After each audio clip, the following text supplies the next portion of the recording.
No xadrez, a peça de menor valor é o peão. O peão só pode andar uma casa por vez e numa única direção, para frente.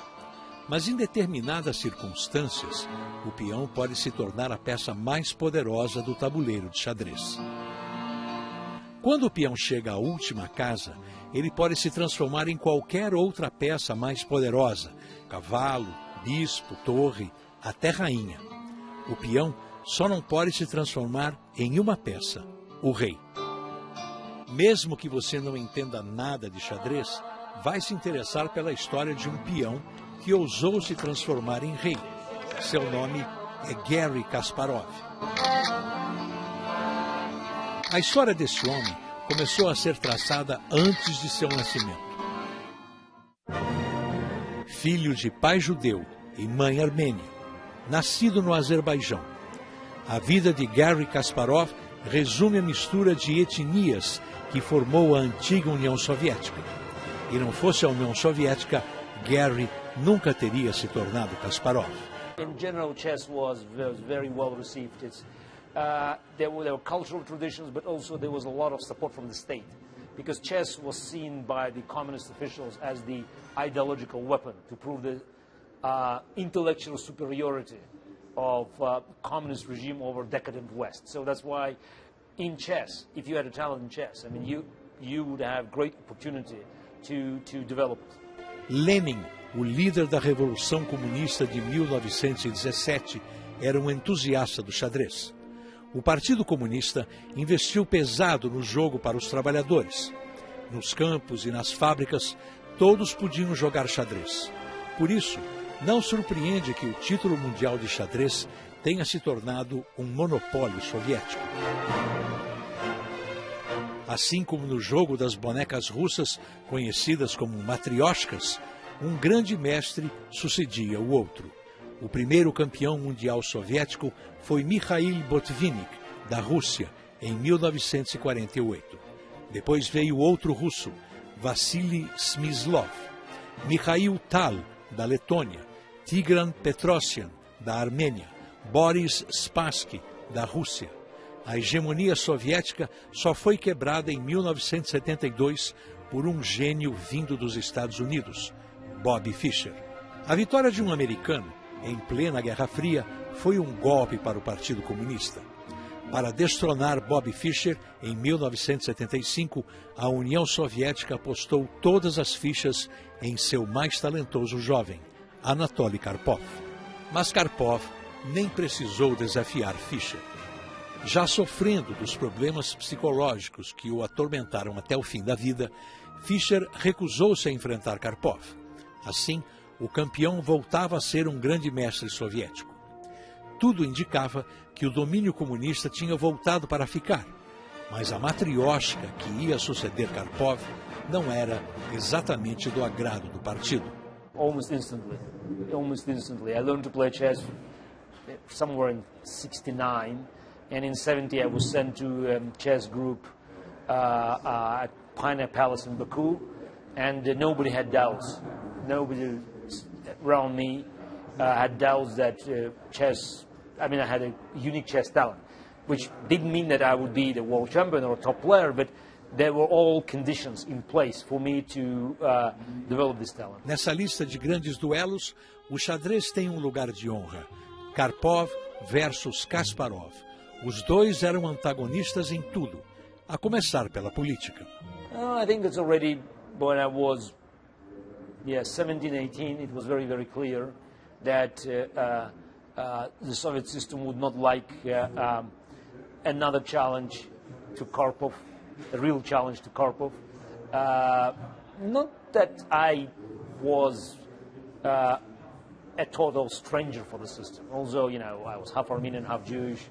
Karpov was ethnic Russian. But I think more important was that Karpov was a loyal soldier of the party. And they sensed that I was not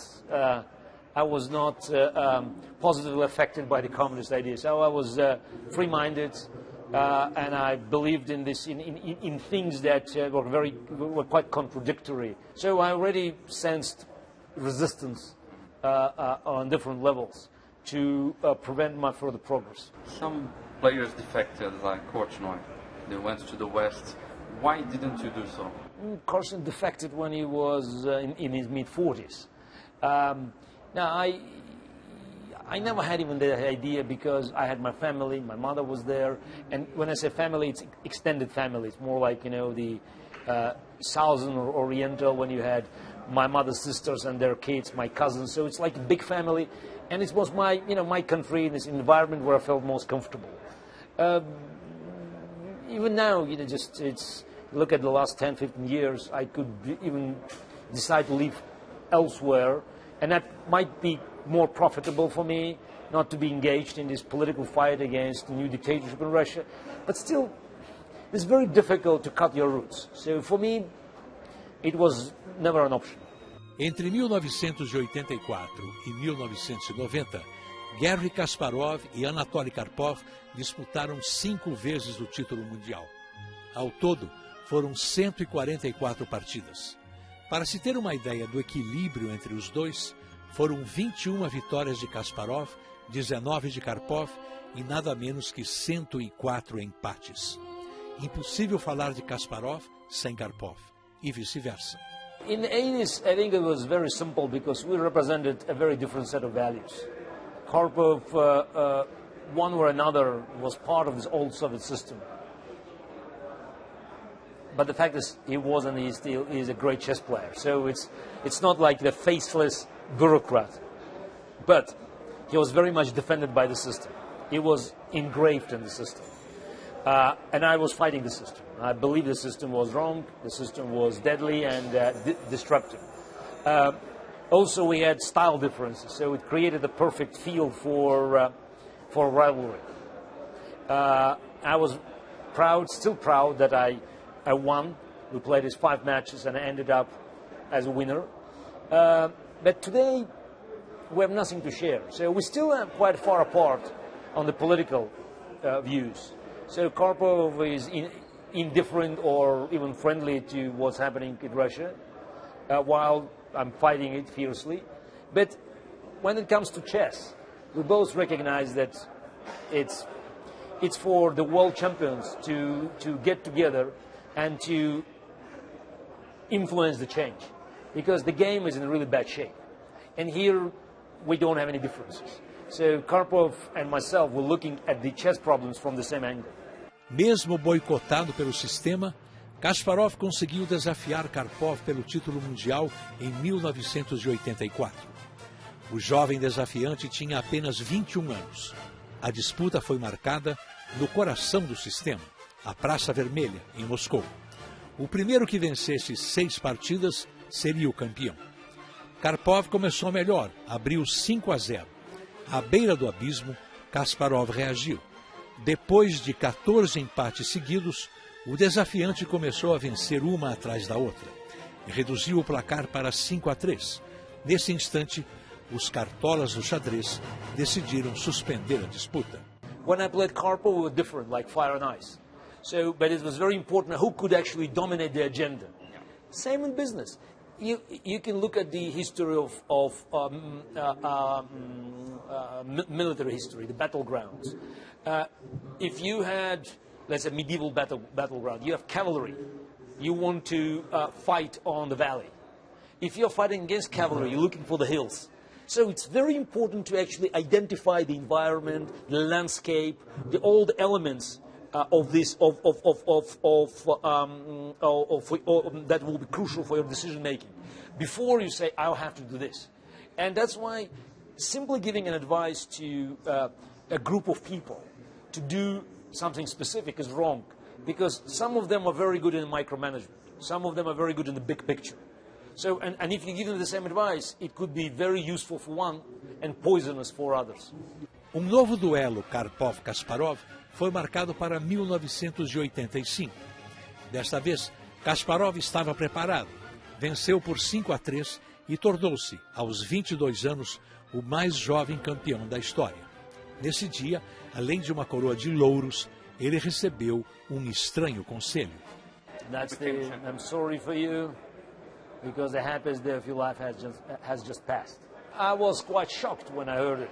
I was just 22, and I was just on the sort of on my peak. It was the greatest moment. So it's like you conquer the earth, sky's the limit, and suddenly, you know, you hear this very profound philosophical warning. I think later, you know, I thought that was a very good advice, if you may call it advice, because on one side, you know, she could be right. On the other side, she was giving me sort of new motivation to prove her wrong. For me, it was always search for perfection. I looked for the best moves. I wanted to expand the horizons of the game. I was looking for new ideas. So just, I need to, you know, I never had any problems, motivational problems to search for self-improvement. So that's why for me, consuming information and coming up with new ideas was like a natural algorithm. Yeah, and I had many challenges, you know, after I beat Karpov and I became the world champion, I had to face other younger players, and then even younger players. So it was just, and then there were computers, and I always had to update sort of my decision-making mechanism.